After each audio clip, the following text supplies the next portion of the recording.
you should enjoy.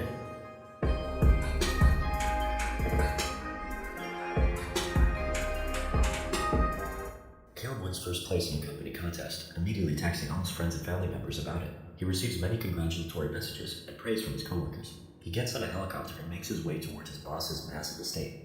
He walks the remainder of the path until he reaches a remote but modern home. It's even got a fancy AI-powered security system. Caleb meets with Nathan, his boss. He's quite friendly.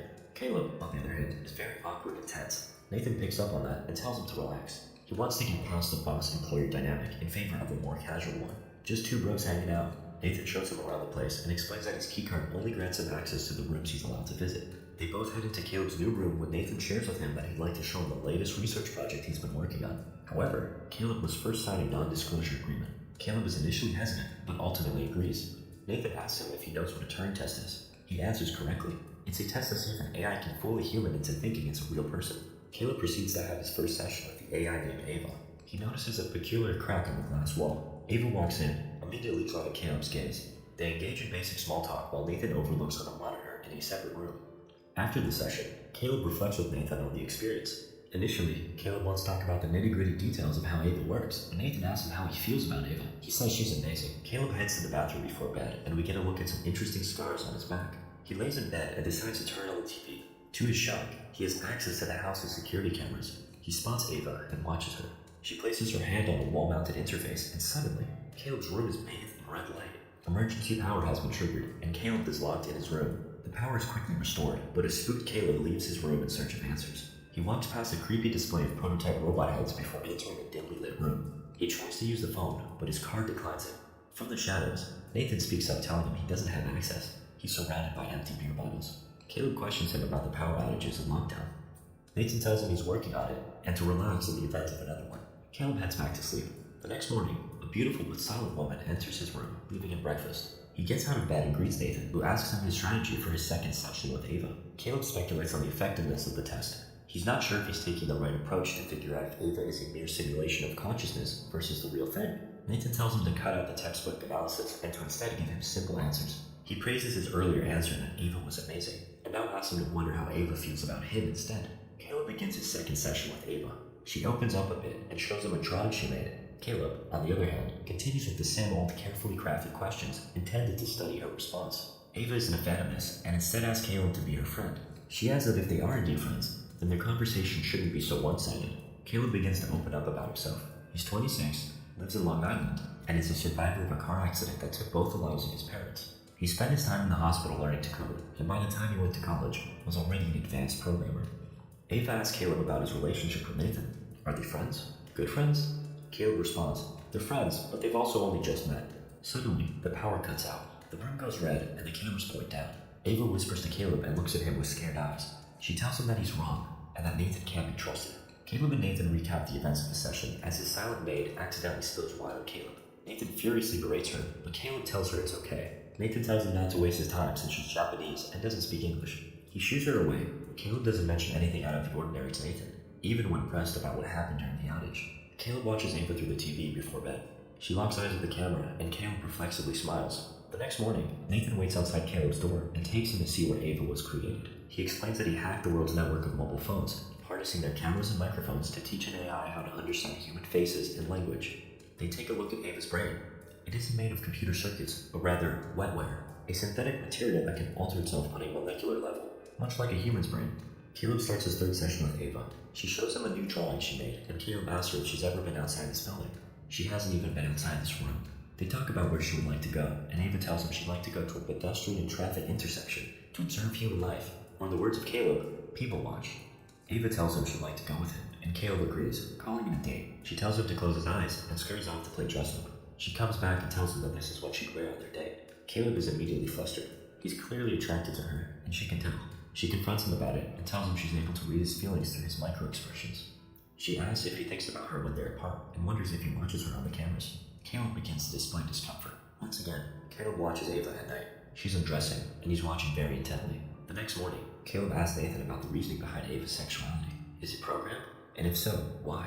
Nathan counters that there are no examples of consciousness without sexuality. He also tells Caleb that Ava is capable of having sex. Caleb questions whether or not Ava was programmed to like him. His insecurity irks Nathan. He reassures Caleb that Ava's feelings are genuine, reminding him that she's the first man she's seen that isn't Nathan, who is essentially her father. In the fourth session, Caleb reveals to Ava that he's here to test to see if she's truly conscious. Suddenly, the power goes out again. Caleb asks Ava why he shouldn't trust Nathan. She tells him he lies about everything. Caleb asks if the power cuts are also a lie, perhaps orchestrated to see how they behave when they think they're not being watched. Ava reveals that she's the one causing the power cuts by overloading her charging station. During an outdoor excursion, Caleb questions Nathan about his lies. He reasons that he never actually won a contest. Instead, he must have been carefully selected for this task. Nathan reassures him that he was chosen because he was the best programmer at his company. In the shower, Caleb daydreams about being outside with Ava. Meanwhile, Nathan pummels a heavy bag, then grabs Kyoko, his maid, and passionately makes out with her. Later, Caleb spots Nathan entering Ava's room on the security camera. He tears up and scatters Ava's drawing. Caleb goes off in search of Nathan. He instead finds Kyoko. He tries to talk to her, but her only response is to undress. He stops her, telling her she doesn't have to do that.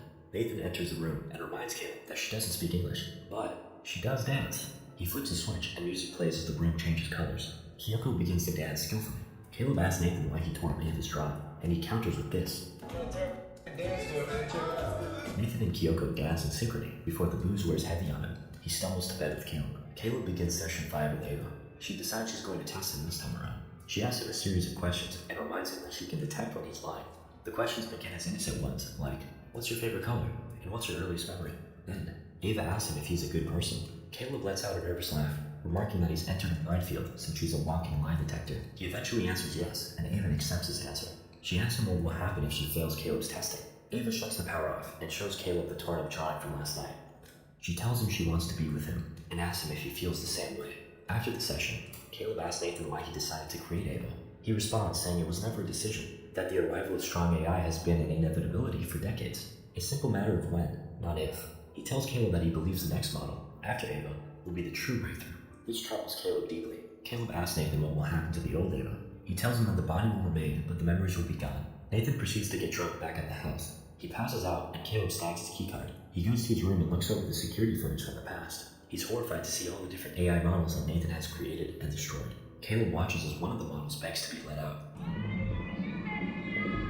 Nathan, of course, refuses. She is seen banging on the walls until her robotic arms break into pieces. Caleb walks off and sees Kyoko in Nathan's bedroom. She's naked. He inspects the doors in the room to find the bodies of the various robotic women he saw in the videos. Kyoko stands up and shows Caleb what she really is, silently tearing off the artificial skin on her belly and face, revealing a machine underneath.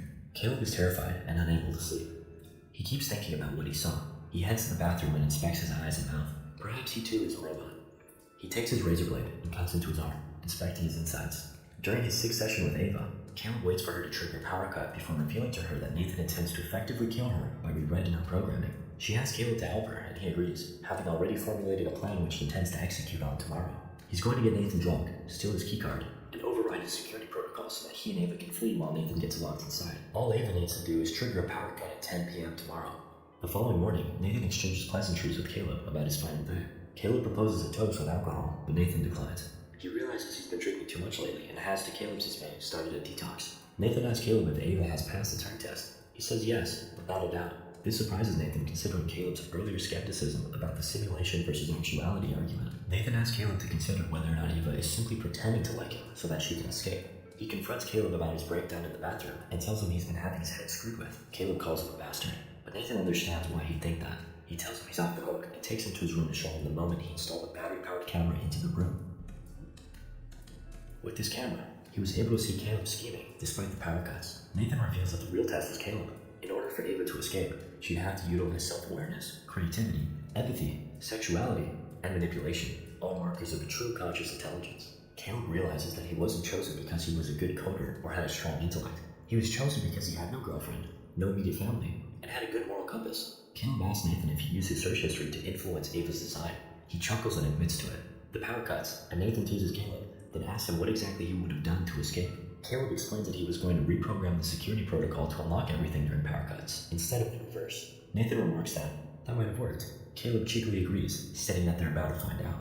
Nathan is stunned. Caleb explains that he figured Nathan was probably still watching during the power cuts, so he actually reprogrammed the security system the previous night when Nathan was drunk. Nathan checks the security cameras and sees Ava outside her room. Ava meets up with Kyoko, and they have a conversation that is not shown to the viewer. Nathan knocks out Caleb and heads over to Ava. Ava charges Nathan, but he overpowers her easily and breaks off one of her arms. Nathan begins dragging Ava back to her room when he walks into a knife that Kyoko is holding. He turns around in shock as he begins to bleed out. He destroys Kyoko, but Ava pulls the knife out and stabs him again. The knife enters him smooth as butter. He collapses, and Ava takes his keycard.